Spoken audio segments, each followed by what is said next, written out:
Kicked out at 16 for my entitled twins pregnancy, now they want to move in with me. I always knew I was unwanted, and I'm not saying that in the whole, oops, I was an accident way. I mean, my parents actually said they wished they only had one kid, my twin sister. Yeah, they straight up told me that they only wanted her, and I was like some bonus they never asked for. Pretty messed up, right? So, growing up, it was like I was living in someone else's family. My sister, let's call her Sarah, was the star of the show. She was everything they ever wanted, and they made sure she knew it too. She had her own room, decorated all nice with pink curtains, a Disney bedspread, and shelves full of every toy you could imagine. She was like the little princess of the house, while I was basically the extra in the background. My room?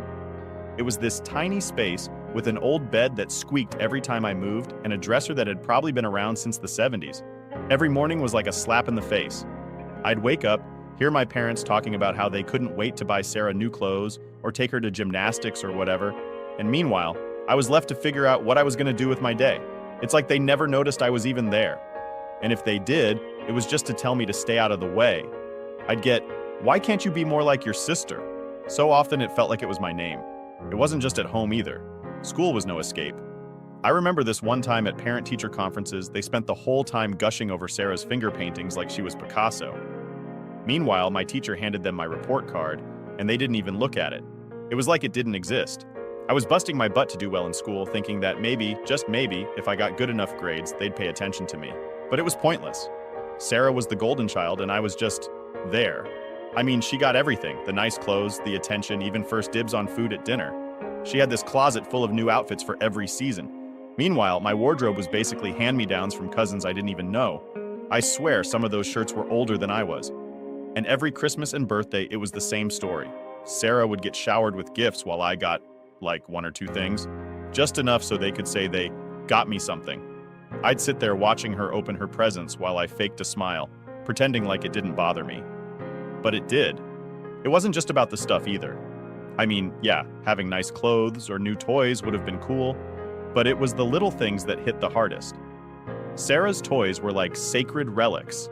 If I so much as touched one of her dolls, she'd scream, and my parents would come running. It didn't matter if I was just looking at it, it was always my fault.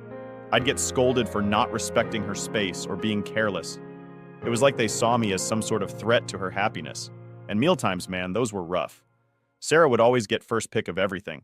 Biggest slice of pizza, the best cut of chicken, whatever. I'd get the leftovers. And if I complained, my mom would shoot me this look and say, "Be grateful you're getting anything at all." Like I was some outsider they were doing a favor for by even feeding me. The only person who made me feel seen was my grandfather. He was different. He didn't treat me like I was invisible. I'd go over to his place on weekends and he'd take me fishing or just sit on the porch and tell me stories about his own childhood. He made me feel like I was worth something, you know? Like I wasn't just the unwanted twin. For those few hours each week, I felt like a normal kid, not some tag-along nobody wanted. But then he got sick. Cancer. And even then, it was like my parents tried to shut me out of it. They'd take Sarah to visit him, bring her flowers to give him, but I was always told to stay home. They said it was because they needed me to help out around the house, which was BS. It was just another reminder that in their eyes, I didn't belong. I'd sneak out and visit him on my own. We'd talk, and he'd try to cheer me up, telling me how strong I was and how proud he was of me for sticking it out. But I could tell he was worried.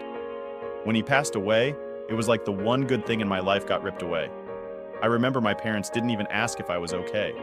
They were too busy making sure Sarah was dealing with it all right, like she was the only one who'd lost someone. At the funeral, they had her standing at the front with them, while I was shoved to the back, almost like they were embarrassed to be seen with me. I felt more alone than I ever had before. After my grandfather's death, things got even worse.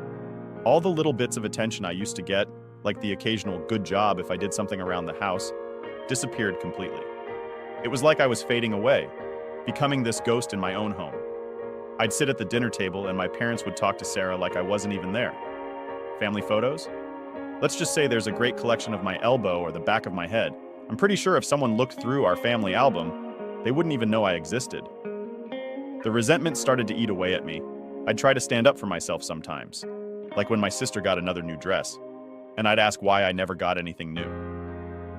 But my mom would just brush me off, saying, "Well, Sarah's got her activities and events, and you're fine with what you have." And if I kept pushing, I'd get yelled at for being selfish or making everything about me. So I learned to keep my mouth shut. I became really good at blending in, staying out of sight so I wouldn't have to hear those words again. But even when I tried to disappear, it didn't stop the comments. My dad especially had this way of looking at me like I was a problem that needed fixing. He'd say things like, "You need to shape up, son. Why can't you be more like your sister?" It was like he genuinely believed I was the one screwing up by just existing. And of course, Sarah was all too happy to play into that. Anytime she wanted something, she'd turn on the waterworks, and my parents would rush to her side. I learned pretty quick that it didn't matter what I did. I was never going to be their favorite. That's the thing about growing up feeling unwanted. It starts to mess with your head. You start believing maybe you really are the problem. I spent years trying to figure out what was wrong with me, why I couldn't just be the son they wanted. I'd lie awake at night staring at the ceiling, wishing I could disappear and make things easier for them. Because that's what they made me feel like I was just making their lives harder by being around. Looking back now, I can see how toxic all of that was. But when you're a kid, you don't know any better. You just want to be loved and accepted. And when you don't get that, you blame yourself. I was convinced that if I could just be better, be quieter, or try harder, maybe one day they'd finally see me. But they never did. I turned 16 thinking, all right, I'm halfway to getting out of this place. I was counting down the days until I could legally get out of there and make something of myself. But I wasn't prepared for what came next. I always knew my family favored my sister. But what happened next still felt like a slap in the face. It's one thing to be treated like you don't belong, but it's a whole other level when they just shove you out the door. So Sarah got pregnant at 16. Yep, 16 years old and already playing house. And who was the dad? Some 19-year-old guy who barely graduated high school, working dead-end jobs. The kind of guy that makes you wonder if he even knows what responsibility means. When my parents found out, I thought there was going to be a serious talk about consequences and how her life was going to change. But nah, they acted like she'd brought home a medal or something. They were actually excited. Like, weirdly excited. It was all about how our little girl is growing up and we're going to be grandparents. I was standing there thinking, are we in the same reality here? They threw together this shotgun wedding for Sarah and her boyfriend. I swear it was so fast you'd think they were trying to break a record. One day, I'm sitting in my room, which I spent most of my time in because it was safer that way. And the next, they're telling me to get dressed because we're going to a wedding. No one even asked me if I was cool with this whole thing. Not that my opinion ever mattered, but it just felt like the biggest joke. And then, a couple weeks later, the real bomb dropped. My mom calls me downstairs, and she's got this smile on her face that I've learned over the years to hate. It's the same one she uses when she's about to say something she knows I'm not gonna like. She starts talking about how, with Sarah's new baby coming, they're gonna need more space.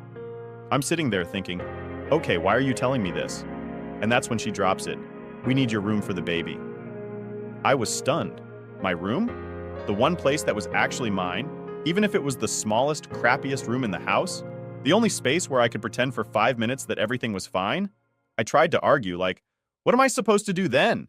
And my mom just shrugs and says, you're old enough to figure it out. She actually told me I should be grateful they let me stay there as long as they did. I was 16. How was I supposed to figure it out on my own? I didn't have anywhere to go and they knew it. But they didn't care. They just needed to make room for the precious grandchild, and I was the easiest one to get rid of. I remember my dad just standing there with his arms crossed, backing up my mom like he always did. He goes, look, you're a young man now. It's time you start taking responsibility for yourself. As if it was totally normal to kick your teenage kid out because your golden child decided to play grown-up. So that night, I packed my stuff, well, what little I had. It wasn't much. A couple bags of clothes, some books, and a few things my grandfather gave me before he passed. I remember looking around my room one last time, thinking about how it wasn't much, but at least it was mine. Now it was going to be a nursery for my sister's kid, and I was out on the street. I tried asking them where I was supposed to go, but they just shrugged it off. We're sure you'll figure something out, my dad said. And my mom added, we're doing this for your sister. She needs us right now. I wanted to scream, what about me? When have you ever needed me? But I knew it wouldn't change anything.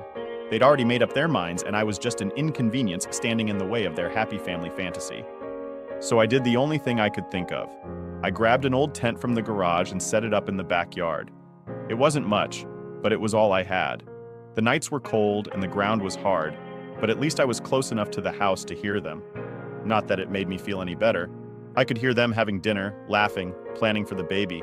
It was like I was some stray dog they'd put outside, close enough to keep an eye on, but far enough not to be a bother. Winter hit, and that's when things got really bad.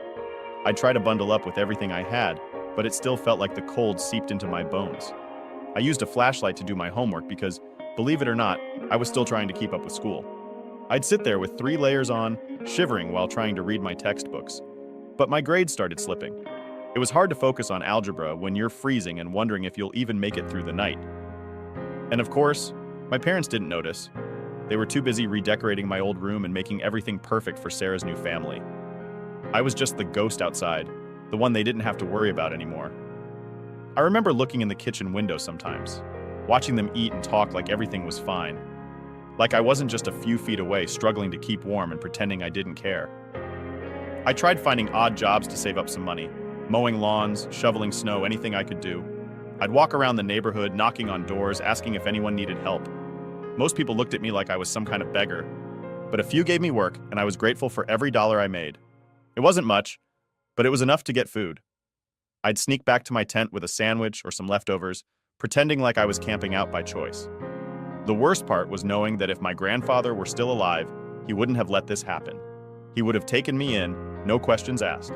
But without him, I was alone.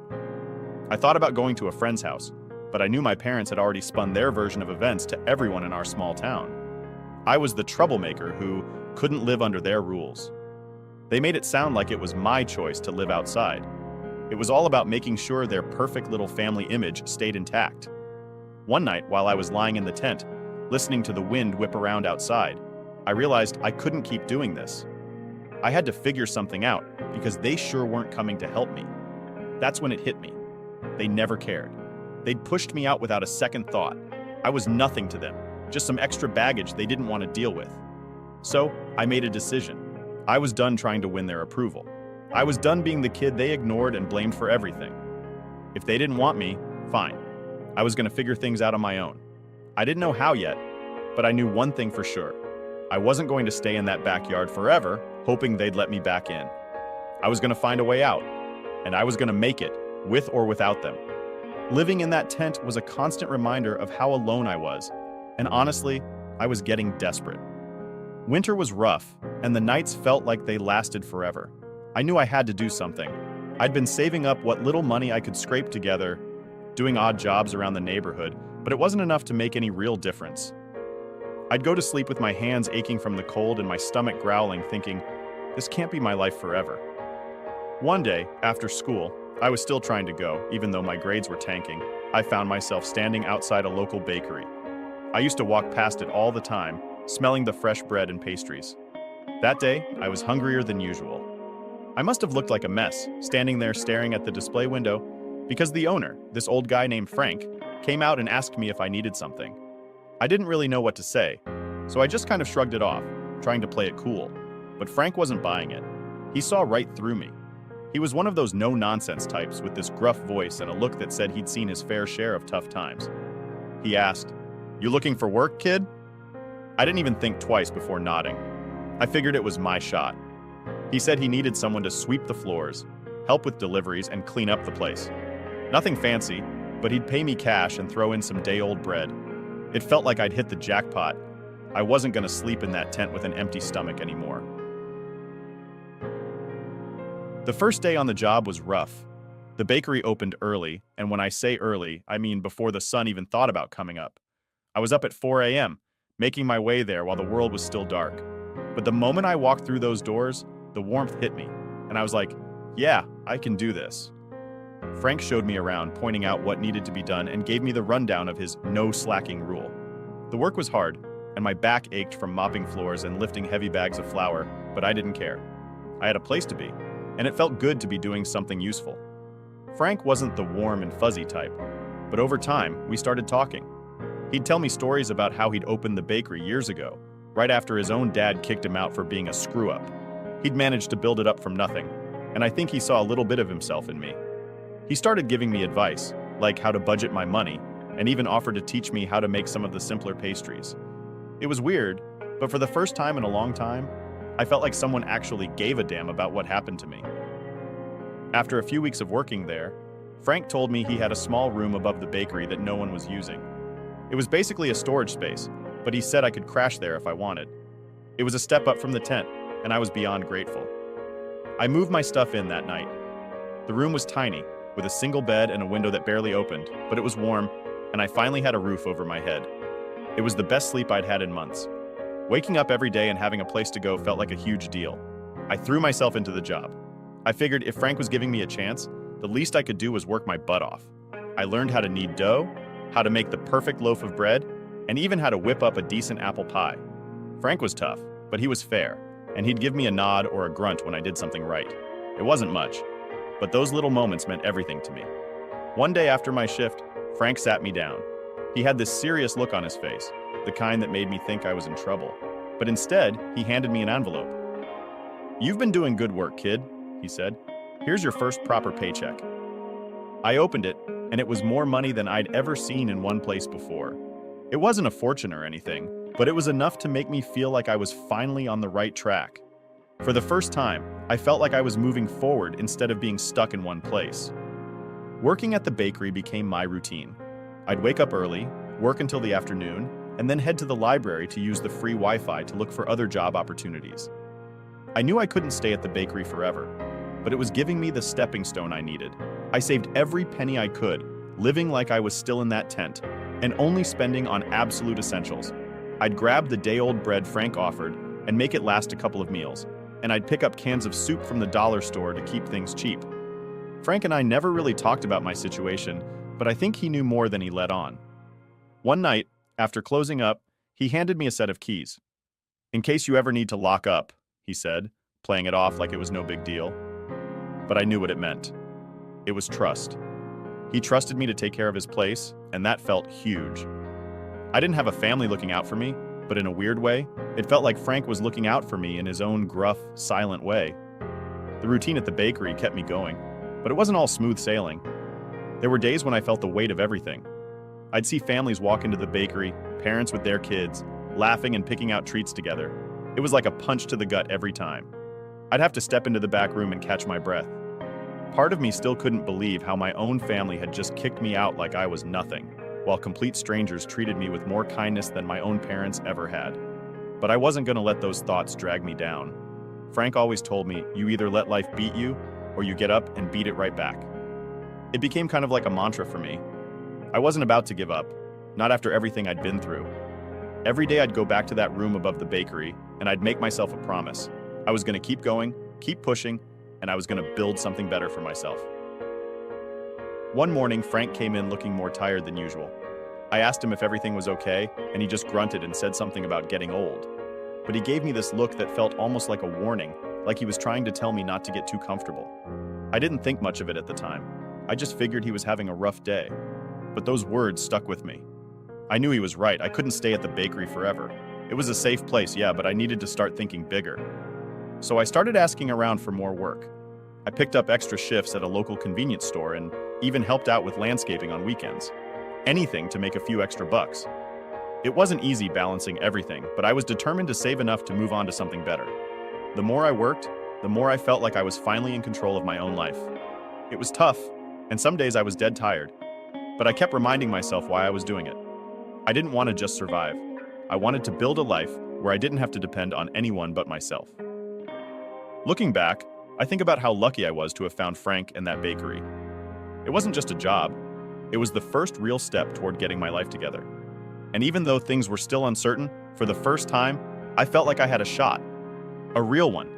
I wasn't just the unwanted kid in a tent anymore. I was someone who was making things happen, even if it was one small step at a time. And that was enough to keep me going. After a few years of working my butt off and saving every penny, I finally did it. I bought my own house. It wasn't anything huge or fancy, just a small 3-bedroom place on the edge of town. But it was mine.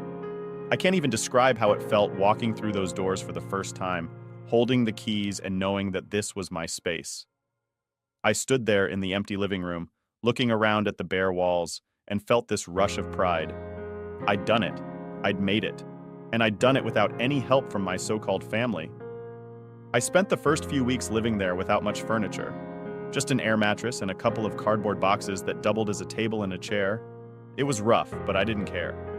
Every morning, I'd wake up and remind myself that this was my place. No one could kick me out. No one could tell me I didn't belong. I started slowly furnishing the place, little things here and there as I could afford them. A couch from a thrift store, a cheap dining table, stuff like that. It was coming together, and with every piece of furniture I brought in, I felt like I was building a real home. Then one day, when I was just starting to feel settled, my doorbell rang. At first, I didn't think much of it. I figured it was a delivery or maybe one of the neighbors stopping by. But when I opened the door, it felt like I'd been punched in the gut. There they were, my parents, Sarah, her husband, and their 3 kids. All of them standing on my porch, smiling like nothing had happened, like they hadn't kicked me out years ago and left me to fend for myself. My mom was the first to speak. "Surprise!" she said, like she was announcing some grand reunion. "We heard you bought a house. We're so proud of you." I just stood there, gripping the doorknob, trying to keep my face neutral. Part of me wanted to slam the door right in their faces, but another part of me was just in shock. I hadn't seen them in years, and now here they were, acting like everything was fine. Sarah pushed her way forward, her baby on her hip, and looked around my entryway like she was appraising it. "Nice place, bro. You've really done well for yourself." And that's when it hit me. This wasn't just a friendly visit. They were here for something. My family had only ever shown up when they needed something. My dad cleared his throat, looking like he was about to give one of his fatherly speeches. "Son, we were thinking, with Sarah's family growing and all, and you having this big house to yourself, maybe it's time to let bygones be bygones. Family should stick together, right?" I almost laughed in his face. Family? These people had thrown me out like trash when I was a teenager, and now they were talking about family? I bit back the anger rising in my throat and forced myself to ask, "What are you really asking for?" My mom stepped forward, all smiles. "Well, we thought, wouldn't it be nice if we all moved in here? One big happy family, like old times." She said it so casually, like she hadn't just asked me to give up the one thing I'd worked so hard for. I could feel the anger building up, the memories of sleeping in a tent, of being ignored and treated like a problem. And now they wanted to move into the home I built on my own? "No," I said, trying to keep my voice steady. "That's not happening." The smiles dropped. My mom's face twisted in confusion, like she couldn't believe I was saying no. "But we're family," she insisted, like that was supposed to mean something. "We should be helping each other out." I felt my hands start to shake, and I took a deep breath, trying to stay calm. "Where was that attitude when I was 16 and sleeping in a tent in the backyard?" I asked. "Where was family then?" For a moment, they were silent. My dad's face turned red, and he puffed up his chest, like he always did when he was trying to intimidate me. "Now listen here." "No, you listen," I cut him off. "I built this place on my own, without any help from you. I worked every day to get where I am, and I'm not letting you waltz in here like nothing happened. This is my home, and you're not welcome here." Sarah's face twisted into this fake, hurt expression. "Come on, don't be selfish. We need the space, and you owe us." That was the final straw. "I owe you?" I snapped. "I don't owe you anything. You all kicked me out when I was a kid, left me with nothing, and now you think you can just show up and take over? Get out." My dad's face turned even redder, and for a second I thought he was going to start yelling. But he just stared at me, like he was seeing me for the first time. Maybe he finally realized I wasn't that scared kid anymore, the one who used to back down whenever he raised his voice. I wasn't backing down now. My mom tried one last time, her voice softer like she was trying to guilt me. "We know we've made mistakes, but we're trying to make things right. We just want to be a family again." But I wasn't falling for it. "You want to be a family now that I have something you want," I said. "But that's not how it works. I've moved on, and you need to do the same." They stood there for a few more seconds, staring at me like they couldn't believe what they were hearing. But eventually they turned and left, getting into their car without another word. I watched them drive off, feeling this strange mix of anger, relief, and sadness. I'd spent so many years waiting for them to care, for them to show up and finally be the family I needed. But now that they were here, I realized I didn't want them in my life anymore. I didn't need them. I shut the door, leaning against it as I let out a long breath. My hands were still shaking, but there was this sense of freedom washing over me. I'd finally stood up for myself and it felt good. For years, I'd let their treatment define me, make me feel small and unimportant. But now I had my own life, my own home, and I was done letting them take that from me. I knew deep down that this probably wouldn't be the end of it. Toxic people don't just disappear when you tell them no. But for now, I felt like I'd taken the first step. I was learning how to stand on my own 2 feet, how to protect what was mine, and most importantly, how to say no without feeling guilty. I sat down in my now empty living room, and for the first time in a long time, I felt like I could breathe. This place was mine. It wasn't about proving anything to anyone, it was about building something for myself. I didn't need anyone's approval. I didn't need their acceptance. I was finally living my own life on my own terms, and I wasn't about to let anyone take that away from me. It had been a couple of weeks since my parents and sister showed up at my door. I thought I'd finally put an end to all that, made it clear they weren't welcome in my life anymore. I was wrong. Toxic people have this way of clawing their way back in, even when you've slammed every door shut. And just when I thought I could finally move on, they found another way to mess with me. It started with a letter.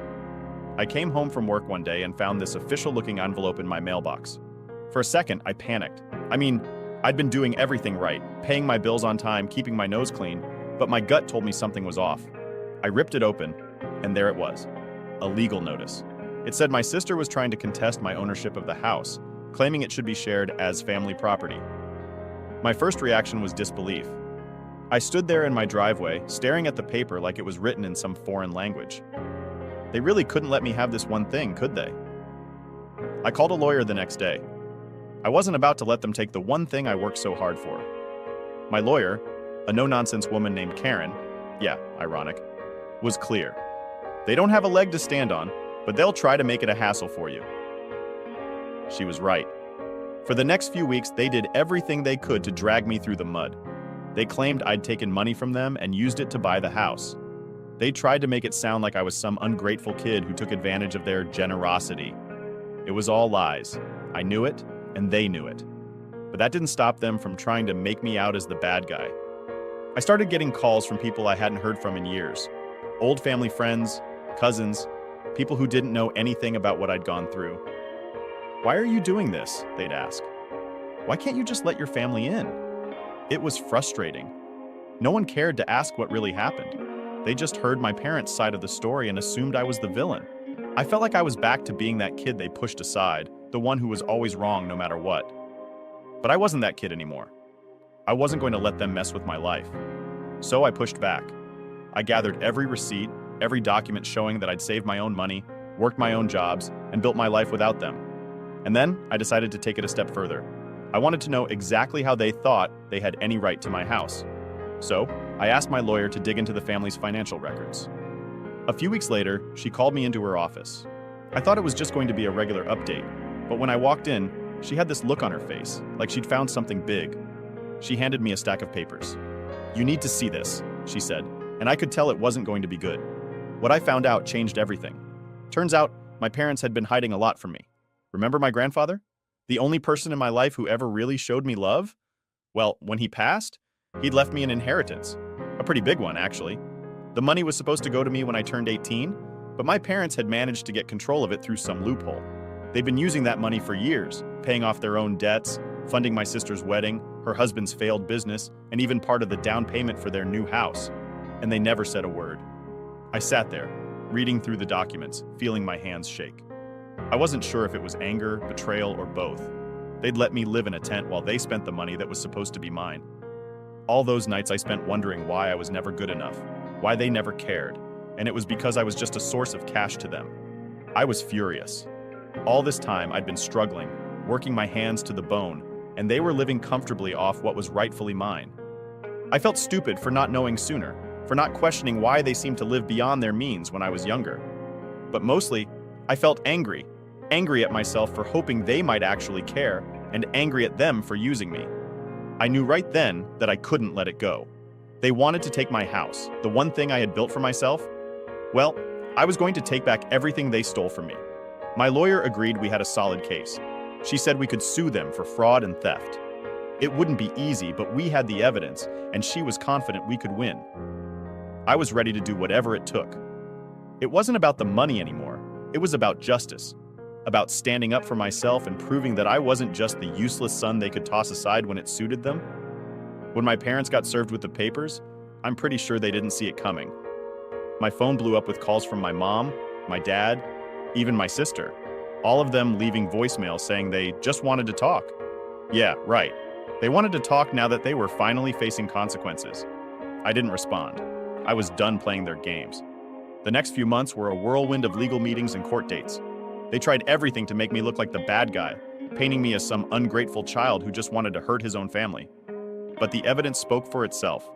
Every time they tried to pull some sob story, my lawyer would pull out another document showing how they'd siphoned off money that was meant for me. It was brutal, watching them squirm, but it was also the first time I felt like I had power. I wasn't that scared, helpless kid anymore. I was fighting back. When the verdict finally came, it was like a weight lifted off my shoulders. The judge ruled in my favor. They had to pay me back everything they took, plus damages. The look on their faces when the judgment was read was something I'll never forget. For the first time, they couldn't talk their way out of it. They couldn't twist the narrative. They were caught, and they knew it. Leaving the courthouse that day, I felt a sense of closure I hadn't felt in years. It wasn't about getting the money back. It was about knowing that I wasn't the worthless son they made me out to be. I'd proven that I could stand up for myself, and for the first time, I felt free from their control. Since then, they've tried to reach out a few more times. They've tried apologizing, saying they want to make amends. But I know better now. Apologies mean nothing when they only come after you've been forced to face the consequences of your actions. I blocked their numbers and made it clear that they're not a part of my life anymore. Now I'm focusing on moving forward. I've got my house, my job, and my own life that I built from scratch. I know there's a long road ahead, but I'm ready for it. And I've learned that sometimes the best thing you can do is walk away from the people who hurt you, even if they're family. Because in the end, family isn't about blood. It's about who shows up for you, who supports you, and who doesn't treat you like an afterthought. I'm not sure what the future holds, but I know one thing for sure. I'm not letting anyone take away what I've earned. Not anymore.